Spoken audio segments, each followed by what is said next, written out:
अस्सलाम वालेकुम dear students, कैसे हैं आप सब? My name is Anam Rabbani and I am your teacher of social studies for class 4। बच्चों, हम पढ़ रहे थे chapter number 10 about our past. We read about Indus valley civilization and the Aryans. आपने रिवाइज किया था ना? तो चलिए फिर अब हम आगे पढ़ते हैं। बच्चों, आज हमने पढ़ना है द ग्रेट एम्पायर्स के बारे में, और सबसे पहले हम पढ़ेंगे पर्शियंस के बारे में। Persians came in 5th century, created a huge empire including the land now called Pakistan. यानी कि जब पर्शियंस आए आर्यंस के बाद, तो उन्होंने बहुत से इलाके पे कब्जा कर लिया। They made a huge empire, और उस एम्पायर का एक हिस्सा पाकिस्तान भी था। मतलब उस वक्त पाकिस्तान बना नहीं था, लेकिन जो हिस्सा जिस पे उन्होंने कब्जा किया था उसी में आज का पाकिस्तान है। Capital in this region was Taxila, और जितना रीजन जिस पर उन्होंने कब्जा किया था उसका कैपिटल क्या था? टेक्सिला। बच्चों, ये छोटी छोटी चीजें आपने याद रखनी है, क्योंकि ये फिल इन द ब्लैंक्स और MCQs में आपको आ सकती हैं। Introduced many new ideas and learned new ways from the Aryans। अब जब पर्शियंस आए तो उन्होंने बहुत से न्यू आइडियाज इंट्रोड्यूस करवाए। मैंने आपको पहले भी बताया था कि जब भी कोई नई ट्राइब या कोई नई सिविलाइजेशन आती थी तो वो अपने तौर तरीके इंट्रोड्यूस करवाती थी।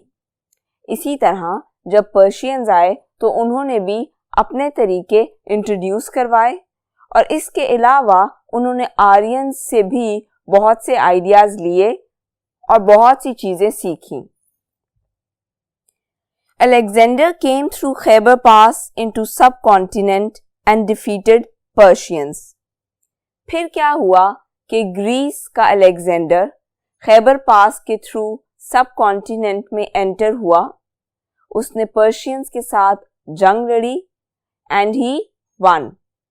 वो पर्शियन से ये जंग जीत गया और उसने उनके इलाके पर कब्जा कर लिया। यानी कि अब किसकी हुकूमत आ गई? ग्रीक्स की। Greeks influenced the art and sculpture in Gandhara and Taxila. अब ग्रीक्स आर्ट और स्कल्पचर के लिए मशहूर थे।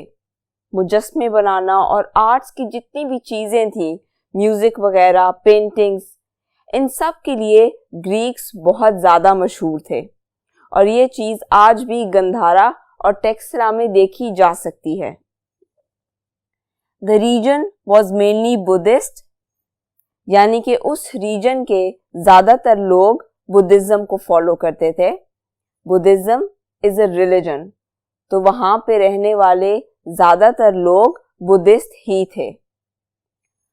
Now let's talk about Mauryans, यानी कि पहले आर्यंस, फिर पर्शियंस, फिर बीच में ग्रीक्स आ गए, and now we are going to talk about Mauryans.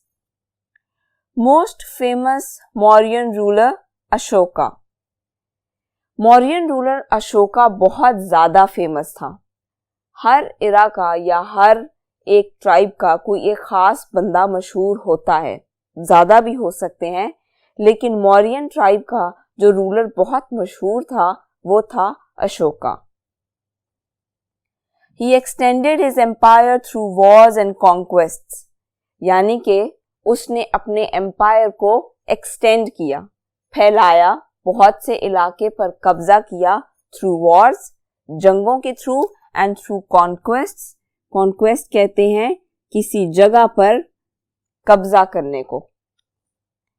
After battle of Kalinga, जिसमें 1,50,000 लोग मारे गए थे, Ashoka was shocked by destruction. फिर एक जंग हुई जिसको कहते हैं बैटल ऑफ कलिंगा। कलिंगा एक जगह का नाम था जो अपनी ट्रेड के लिए मशहूर थी। तो अशोका उस जगह पर कब्जा करना चाहता था, लेकिन उस जंग में इतनी बड़ी तादाद में डिस्ट्रक्शन हुई और इतने ज्यादा लोगों की जानें गईं कि अशोका इस शब्द से हैरान और परेशान रह गया। उसको एहसास हुआ कि जंगें बहुत ही गलत और नुकसानदेह हैं। He became a Buddhist and gave up violence. तो इस जंग के बाद उसने भी बुद्धिज्म को फॉलो करना शुरू कर दिया। वो बुद्धिस्ट हो गया और उसने ये फैसला कर लिया कि वो अब मजीद जंगें नहीं लड़ेगा। अशोका बहुत सी चीज़ों के लिए मशहूर है। ये भी कहा जाता है कि जो ह्यूमन राइट्स चार्टर और इस तरह की जो चीज़ें थी वो अशोका से स्टार्ट हुई थी। ये भी कहा जाता है अशोका के बारे में कि एनिमल राइट्स के लिए सबसे पहले अशोका ने आवाज उठाई थी। Introduced many reforms for his people, वो अपने लोगों के लिए बहुत सी रिफॉर्म्स लेकर आया। His rules inscribed on pillars and rock faces, और उसने जो असूल बनाए वो ये नहीं था कि बस बना दिए या किसी किताब में लिख दिए, बल्कि वो असूल, उसका जो एम्पायर था उसमें रॉक पिलर्स खड़े हुए होते थे। आप रॉक पिलर्स की पिक्चर इस वक्त अपनी स्क्रीन पे देख सकते हैं, जो कि अशोका के ज़माने में उसके एम्पायर में खड़े होते थे और उन पिलर्स पर रूल्स लिखे होते थे। यहाँ पे एक वर्ड यूज हुआ है, इंस्क्राइब्ड। इंस्क्राइब्ड का मतलब होता है कि अगर कोई चीज़ खोद कर लिखी गई हो, मतलब वो पिलर्स थे बड़े बड़े जिन पर प्रॉपर इंस्क्राइब थे वो रूल्स जो अशोका के बनाए हुए थे, वो खोद कर उन पिलर्स पर लिखे गए थे। अब हम बात करते हैं कुशन्स, गुप्तास, पार्थियंस एंड हंस की। सबसे पहले cushions, they came from central Asia. उनका सबसे फेमस रूलर था कनिष्का। जैसे मैंने आपको पहले बताया कि हर किसी का एक फेमस रूलर होता है, तो इनका फेमस रूलर था कनिष्का। मौर्यन का कौन था? Right, Ashoka. Then let's talk about Guptas, large empire and strong rulers like Chandragupta. अब गुप्तास का भी जो रूलर सबसे ज्यादा मशहूर हुआ वो था चंद्रगुप्ता, और इनकी एक और अच्छी बात ये थी कि इनके तमाम रूलर्स ही बहुत स्ट्रॉन्ग थे and they had large empires, यानी कि उनके बहुत बड़े बड़े एम्पायर्स थे। उन्होंने बहुत ज्यादा इलाके पे कब्जा किए रखा। Then Parthians and Huns, they came into subcontinent from north west. वो किस डायरेक्शन से आए सब कॉन्टिनेंट में? From north west. बच्चों, अब north east, north south, north west ये डायरेक्शंस समझना थोड़ा सा मुश्किल होता है, लेकिन आप अगर इंटरनेट पर सर्च करना चाहो तो आप इन डायरेक्शंस को इजीली देख सकते हो। इसके अलावा आपको अच्छे से पता होना चाहिए कि नॉर्थ, साउथ, ईस्ट और वेस्ट ये डायरेक्शंस किस तरफ हैं। आप जब भी हिस्ट्री का कोई भी लेसन पढ़ रहे हो तो आपके लिए ज़रूरी है कि आप डायरेक्शंस को याद रखो और उनको समझो। हंस, सेविज सेंट्रल एशियन ट्राइब। हंस was a savage tribe. Savage का मतलब होता है जालिम, यानी कि वो ये नहीं देखते थे कि लोग मर रहे हैं, जानवर मर रहे हैं, नुकसान हो रहा है, बस अगर उन्होंने कब्जा करना है सो करना है। They were very savage, caused a lot of destruction, यानी कि उन्होंने बहुत सी डिस्ट्रक्शन की, बहुत सा नुकसान पहुंचाया। अब हमारा अगला टॉपिक है impact of Asian empires on subcontinent, यानी कि जिन एम्पायर्स की हमने बात की है, एशियन एम्पायर्स की, उनका हमारे सब कॉन्टिनेंट पे क्या असर था, क्या इम्पैक्ट था। Rulers came and went, rulers आए और गए, हमला किया, आगे चले गए, हमला किया, मारे गए। इसी तरह मुख्तलिफ रूलर्स आए, जंगें हुई, वो आए और चले गए, कुछ वहीं रुक गए।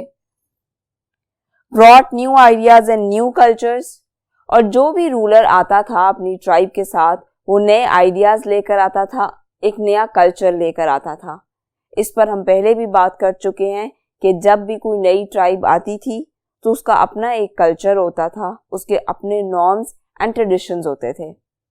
ये बिल्कुल ऐसे ही है जैसे हमारे मुल्क में आज पंजाब के लोगों के नॉर्म्स एंड ट्रेडिशंस थोड़े डिफरेंट हैं, सिंध के लोगों के डिफरेंट हैं, बलूचिस्तान के डिफरेंट हैं।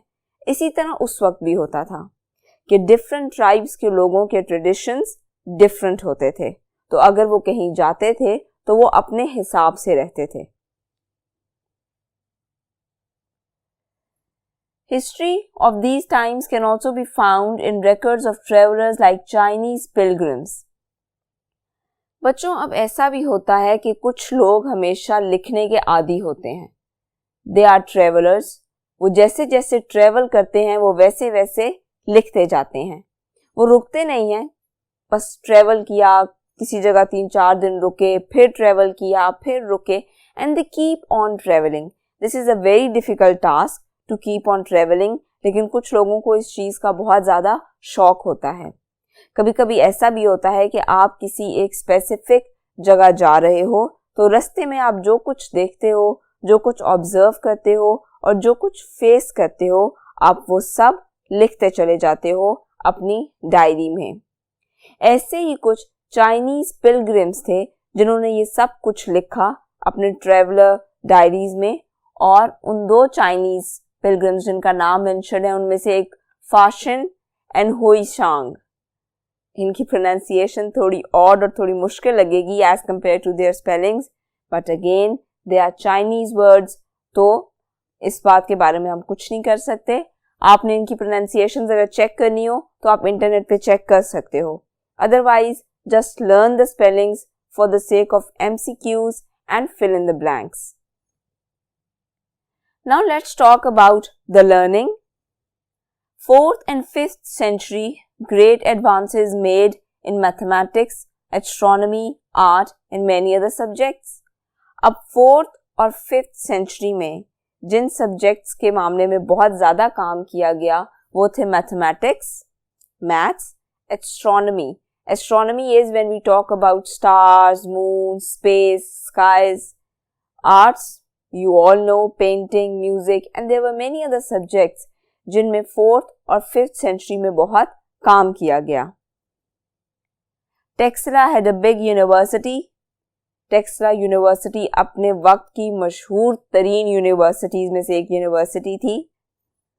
Many people came here to study. इसमें बहुत से लोग पढ़ने आए, बहुत दूर दूर से यहाँ पे लोग पढ़ने आते थे।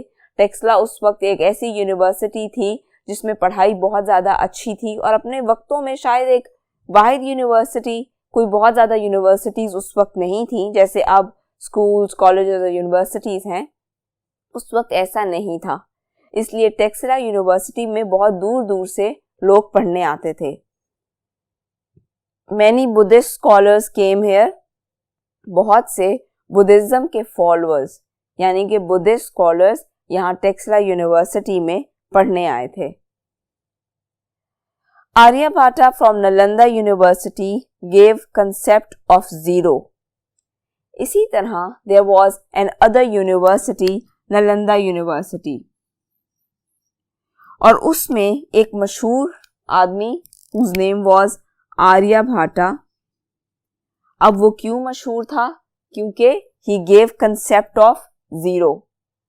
बच्चों, वैसे तो जीरो की कोई वैल्यू नहीं होती, मतलब जीरो पैसा, जीरो नंबर, लेकिन अगर आप जीरो किसी चीज के साथ लगा दो तो उसकी वैल्यू बहुत बढ़ जाती है। फॉर एन एग्जाम्पल, अगर 1 लिखा हुआ है, 7 जीरो लगा दो तो इट बिकम्स 10। सिर्फ 2 लिखा हुआ है, 7 जीरो लगा दो तो बिकम्स 20। इसी तरह जितने आप जीरोस बढ़ाते जाते हो उसी तरह अमाउंट बढ़ती चली जाती है।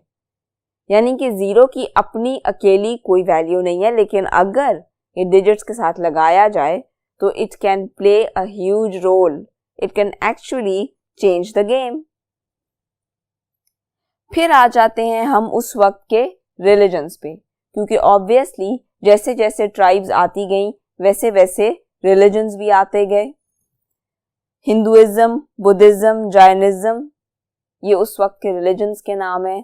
उस वक्त हिंदुइज्म आया, फिर बुद्धिज्म आया। बुद्धिज्म आज भी बहुत से इलाकों में फॉलो किया जाता है। जैनिज्म आज भी इंडिया में फॉलो किया जाता है। And Islam. अब मोहम्मद बिन कासिम ने जब हमला किया सब कॉन्टिनेंट में तो फिर फैलना शुरू हुआ इस्लाम। लेकिन ऐसा नहीं है कि सिर्फ इस्लाम ही था, there were many other religions. जैसे जैसे ट्राइब्स आती गईं, जैसे जैसे एम्पायर्स बनते गए, different religions, different norms and traditions. बल्कि आज अगर आप देखो तो एक ही मुल्क में बहुत से रिलीजन्स फॉलो करने वाले रहते हैं, और अगर आप एक ही रिलीजन फॉलो कर रहे हो तो उसमें भी हर इंसान का रिलीजन को फॉलो करने का तरीका अपना है।